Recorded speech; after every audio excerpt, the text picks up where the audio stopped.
नमस्कार, प्रणाम तथा अभिवादन। बहुत लंबा समय के बाद में पुनः अपने के बीच में प्रत्यक्ष प्रसारण में जुड़ चुकल बानी सन birgansanjal.com के प्रत्यक्ष प्रसारण में। birgansanjal.com से अभी के प्रत्यक्ष त्रिजुद स्कूल के हमनी के अगाड़ी बानी सन और त्रिजुद स्कूल के अगाड़ी के अपने के जौन रहल बाटे अवस्था देखा रहल बानी। त्रिजुद स्कूल के अगाड़ी के अवस्था जौन रहल बाटे यहाँ पे पॉजिटिव और निगेटिव व्यक्ति लोग के बुलावल गइल बा। जौन 3 बजे से फ़ोन करके 3 बजे तक एनी यहाँ पहुँचे के बुलावल गइल हटे। जौन महानगर द्वारा फ़ोन करके और बुलावल गइल बा और वैसन समय में 3 बजे से यहाँ पे जे पॉजिटिव 10 दिन 15 दिन से पॉजिटिव जी रहल बा लोग वैसन व्यक्ति लोग यहाँ पे आके और इंतज़ार कर रहल बा लोग कि कौना बेरा चेकिंग हुई कह के कौना बेरा स्वाब संकलन हुई दोबारा टेस्ट करावे खातिर। और यहाँ पे अपने देख सकता नहीं कि पॉजिटिव और एमें पॉजिटिव के पूर्वा जे बाटे निगेटिव जे बा लोग उ लोग भी साथ में आयल बाटे और उ लोग भी आके जनवा और जैसे कॉन्टैक्ट ट्रेसिंग वाला व्यक्ति लोग भी आयल बा लोग साथ में। और यहाँ पे जौन एक भीड़ रहल बाटे कोनो व्यवस्थापन ना भइला के वजह से जौन एक भीड़ रहल बा यहाँ पे जौन यहाँ महानगर के एक कहल जाओ कि लापरवाही साथ साथ में यहाँ के डॉक्टर लोग के जौन एक रहल बाटे कि और एक नॉन रिस्पॉन्सिबिलिटी जौन कहल जाए अपने लोग के हम प्रत्यक्ष प्रसारण से जानकारी भी देवे के चाहें कि हम खुद पॉजिटिव भी रिपोर्ट आयल रहे जौना बेरा से हमनी के आज से 10 दिन पहले और 10 दिन पहले के पॉजिटिव रिपोर्ट के बाद में यहाँ के डॉक्टर सबसे भी संपर्क करे कि हम खुद प्रयास के ले रहनी। लेकिन 10 दिन में कोई भी डॉक्टर लोग के भी जौन रिस्पॉन्स है वो कैसन रहल वो चीज़ भी अपने के आज जौन रहल बाटे हमनी के ऑनलाइन के माध्यम से अपने के न्यूज़ भी अपने के मिली और साथ साथ में सबके स्क्रीनशॉट कि यहाँ के कौन डॉक्टर के चाहे वो अपने के जौन यहाँ के मेसू बानी नारायणी हॉस्पिटल के जो मेसू रहल बानी वहाँ के अगर बात कल जाए मदन उपाध्याय के वहाँ भी एक नॉन रिस्पॉन्सिबल पर्सन के रूप में जौन एक बिहेव कैले बानी। और वैसे ही अगर बात कल जाए उदय नारायण सिंह के एक डॉक्टर के अभी जौन रहल बाटे जौन एक महान कार्य में लागल बा लोग वो भी एक देख जा रहल बाटे। तो दूसरा तरफ देखल जा रहल बा कि नॉन रिस्पॉन्सिबिलिटी कि अगर कोई बिरामी अगर घर में ओकरा के रखल गइल बा अगर सेमी आइसोलेशन में रहे के अगर ओकरा सलाह मिलल बा तो एटलीस्ट ओकरा के जौन डॉक्टर के फ़ोन से कौन दवाई के अगर लेला से ठीक हुई कौन दवाई लेवे के पड़ल उस चीज़ के भी जानकारी नइखे देवल गई यहाँ के जौन कहल जाए कि यहाँ डॉक्टर लोग के और एक नॉन रिस्पॉन्सिबिलिटी नजर आयल बा। व्हाट्सअप कैला पर मैसेज कैला फिर भी कोई रिप्लाई ना करे के वैसे ही साथ साथ में यहाँ के जौन बात कल जाए और भी डॉक्टर लोग रहल बा लोग जैसे नीरज सिंह जी रहल बानी वहाँ के भी कोई रिप्लाई नहीं दिले उस सब के भी स्क्रीनशॉट अपने के देखे के मिली। और साथ साथ में अपने के अभी के जौन ये अवस्था रहल बाटे हमने के जौन त्रिजुद स्कूल के अवस्था के अपने देखा रहल बानी कि यहाँ के महानगर के द्वारा जब अपने के मैनेजमेंट हो रहल बाटे और महानगर के द्वारा मैनेजमेंट और साथ साथ में कोई भी व्यक्ति यहाँ के संपर्क में नहीं आवे के चाहत। और अपने देख सकता नहीं कि पॉजिटिव व्यक्ति अगर बीरगंज में बात करिए अपने के पॉजिटिव व्यक्ति लोग जौन अपने के 10 दिन से पॉजिटिव बा लोग वैसन व्यक्ति अपने के लगभग यहाँ पे हमने के 60-70 आदमी जितना पॉजिटिव व्यक्ति अपने के बीरगंज में वैसे घूम रहा बा खुला ऐसे घूम रहा बाटे। तो बीरगंज की अवस्था कैसन भयावह बन सकता है इससे अपने के खुद अनुमान कर सकता नहीं अपने सब जौन प्रत्यक्ष प्रसारण रहल बाटे प्रत्यक्ष प्रसारण बीरगंज के आदर्श नगर से अपने के जौन कहल जाए कि एकरा के आदर्श नगर से पूर्व साइड के एकरा के जौन कहल जाला एकरा के और गीता मंदिर हमनी के जौन बाटे जनवा के मंदिर रहल बाटे ई मंदिर के पास में अपने त्रिजुद कॉलेज जौन रहल बा त्रिजुद कॉलेज में पुनः टेस्टिंग खातिर बुलावल गई रखटे और पुनः टेस्टिंग खातिर बुला के भी और लगभग 3 घंटा से जितना से वेट करा रहल बा लोग लेकिन 3 घंटा से भी कोई व्यक्ति संपर्क में नहीं किया हुआ। साथ साथ में अगर एक साथ बात करिए अगर तो नॉर्मल में अपने यहाँ पे निगेटिव से व्यक्ति रहल बा लोग भी घर से बाहर निकल रहल बा शाम के समय रहल बा और इस शाम के समय में यहाँ के अगर बात कल जाए तो पॉजिटिव के अपने जितना भीड़ भी देख रहल बानी जितना भीड़ उभल देख रहल बानी यहाँ पे खड़ा भल देख रहल बानी इस सब अपने के जौन रहल बाटे पॉजिटिव रहल बा लोग पॉजिटिव व्यक्ति रहल बा लोग और पॉजिटिव कोरोना पॉजिटिव व्यक्ति ऐसे घूम रहल बा लोग बाहर जौन बीरगंज के अवस्था रहल बा ऐसा माहौल रहल बाटे बीरगंज के अगर ई माहौल के अपने खुद जौन रहल बाटे कि कल्पना कर सकता नहीं कि अगर एक साथ में 100 आदमी अगर पॉजिटिव बीरगंज में ऐसे अगर घूम रहल बाटे तो बीरगंज की जौन एक हवा रहल बाटे यहाँ के हवा से भी कुछ मीटर के हवा के भी जौन रहल बाटे कुछ मीटर के दूरी में रहला पर भी हवा से भी फैल रहल बा कोरोना वायरस। ये भी अपने के जौन एक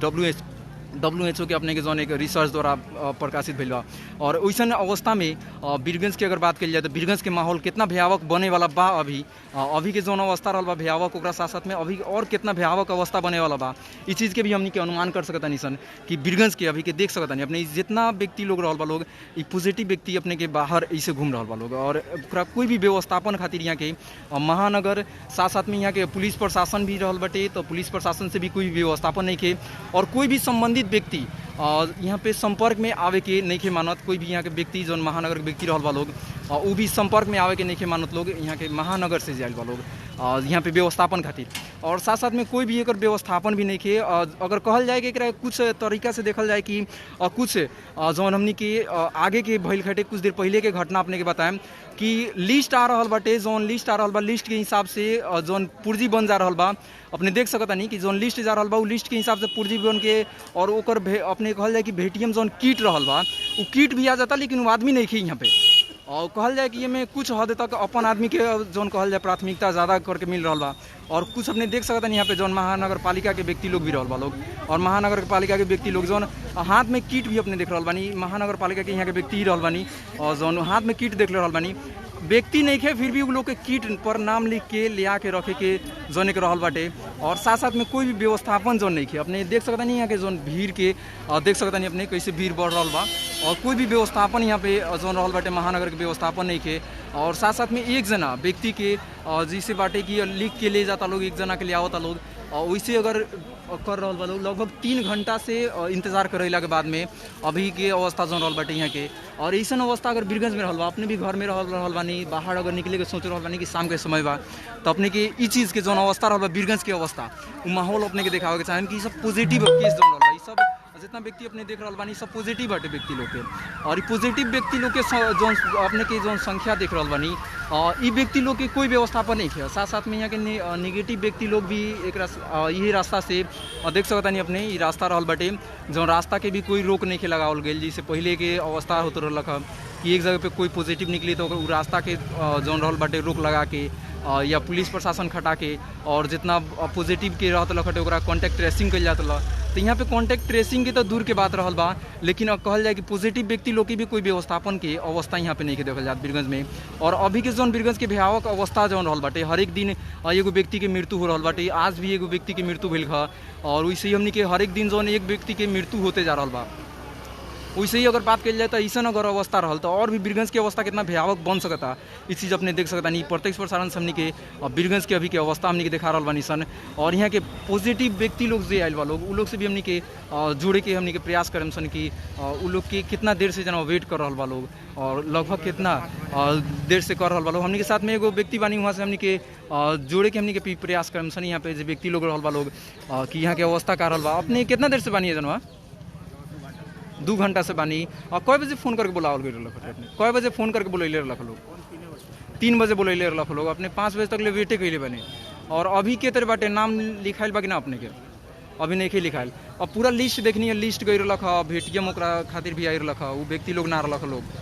तो मैं का देख रहा बनी अपने के अभी अवस्था का देख रहा बनी यहाँ के? और ये जितना व्यक्ति रहल बा लोग सब पॉजिटिव व्यक्ति ही आयल बा लोग चेक करावे खातिर। एक साथ में जौन कहल जाए कि वीरगंज के जौन अवस्था रहल बाटे और भी भयावक बने की जैसन अपने के लागत है कि ना, काहे कि पॉजिटिव व्यक्ति इतना निकल रहा बा एक साथ में और यहाँ के निगेटिव व्यक्ति जो बाटे लोग अगर यही रास्ता से आवत जावत हो रहा बा तो इस में अपने कैसन अवस्था हो सकता परसा जिला के अगर बात कल जाए तो अपने कुछ जी केकरो हो सकता ऐसा अवस्था रहा। जी बहुत बहुत धन्यवाद। हमने के साथ में वहाँ के पॉजिटिव आनी वहाँ के भी 3 बजे बुलावल गई रखटे, लेकिन अभी 5 बजे तक कोई भी रिस्पॉन्स नहीं के भइल। अभी तक भी वहाँ नहीं के आयल कोई रिस्पॉन्स अपने के देख सकता नहीं। जौन हमने के प्रत्यक्ष रूप से अपने के बीच में देखा रहा बानी सन कि जे कहल जाए कि अपने जौन चीज़ के प्रत्यक्ष रूप से अपने के बता भी रहल बानी सन कि यहाँ पे देख सकता नहीं अपने के अपन व्यक्ति जैसन अगर कोई व्यक्ति रहल बाटे जे फ़ोन पर बात करके ऑलरेडी आ रहल बाटे उ लोग के लिस्ट बन के जा रहल बा और उ लोग के हाथ में मिल रहल बा लेकिन यहाँ पे जौन कहल जाए कि एक मीडिया पर्सन भइला के बावजूद भी हमनी के जौन एक समस्या भोगे के देखे के मिलल, और साथ साथ में यहाँ के सर्वसाधारण जी बा उ कितना समस्या से गुजर रहल बा, इस चीज़ के हमनी के जौन रहल बाटे अभी के एक अनुमान कर सकता नहीं सन। साथ साथ में बीरगंज के अवस्था कितना भयावह बन सकता है इसे ये भी हमनी के अनुमान कर सकता नहीं सन। अपने के जौन अवस्था भी देखा रहा यहाँ से प्रत्यक्ष प्रसारण से, और पुनः अपने के बीच में यहाँ के जौन गतिविधि रहल बाटे और जौन यहाँ के रिस्पॉन्स रहलक हटे, यहाँ के कर्मचारी लोग के रिस्पॉन्स रहलक, महानगर के कर्मचारी लोग के रिस्पॉन्स रहलक, वो भी अपने के बीच में हमनी के वीडियो जौन रहल बाटे सार्वजनिक करम सन। साथ साथ में अपने के विभिन्न मीडिया से भी अपने के वीडियो सब भी सार्वजनिक करके, और अपने के यहाँ के जौन महानगर के एक जौन रहल बाटे कोई भी व्यवस्थापन नहीं के रहल। साथ साथ में एक बिना कहल जाए कि हंसुआ ताल में जौन काम हो रहल बाटे, हमनी के भोजपुरी ठेस भाषा में कहल जाला कि हंसुआ ताल में जौन काम कइल कि जे तरह मन केलक हो तरह करे के एक जौन प्रवृत्ति बढ़ते जा रहल बा। कहल जाए कि एक तरीका से देखल जाए तो यहाँ के कुछ आदमी के अगर फ़ोन कल जाता तो वो लोग बिक देता लोग कि जे हमनी के निर्देशन दिले बा वो आदमी नहीं के कह के हमनी के वैसन जवाब भी मिले के हमनी के सुने के मिलल खटे। जौन जन स्वास्थ्य के व्यक्ति लोग कुछ रहल बा लोग, उमें जन स्वास्थ्य के व्यक्ति में अपने कुछ व्यक्ति लोग जौन ट्रेसिंग में रहल बा लोग, जे ट्रेसिंग करे वाला व्यक्ति लोग कॉन्टैक्ट ट्रेसिंग में उ लोग के भी जौन एक रिस्पॉन्स रहल बाटे। साथ साथ में कुछ व्यक्ति लोग बीरगंज में ऐसा भी जौन बाटे लोग जेकरा के अपने के 5 दिन 7 दिन तक लेता ओकरा फ़ोन भी नहीं ख्याल, पॉजिटिव भैला के 5 दिन 7 दिन तक ले ओकरा फ़ोन नहीं ख्याल, 10 दिन तक फ़ोन नहीं ख्याल, और 10वां दिने 11वां दिने जाके घर में एक पर्चा लगा देवल गई कि हाँ पॉजिटिव के घर बा कह के। नेपाल के जौन रहल बाटे मंत्रालय के ही एक निर्देशन अनुसार रहल बाटे कि पॉजिटिव भइल व्यक्ति के नाम सार्वजनिक ना करे के, और साथ साथ में पॉजिटिव व्यक्ति के जौन रहल बाटे गोपनीयता बरकरार रखे के। लेकिन एक देखल जाए यहाँ बीरगंज महानगर पालिका के द्वारा जौन एक गोपनीयता बरकरार रखला के जगह पर जौन रहल बाटे घर के ही पूरा बदनाम करे के, काहे कि अभी के जौन रहल बाटे कोरोना वायरस के जौन अवस्था रहल बा उमें पूरा घर के ही बदनाम करे कि पूरा घर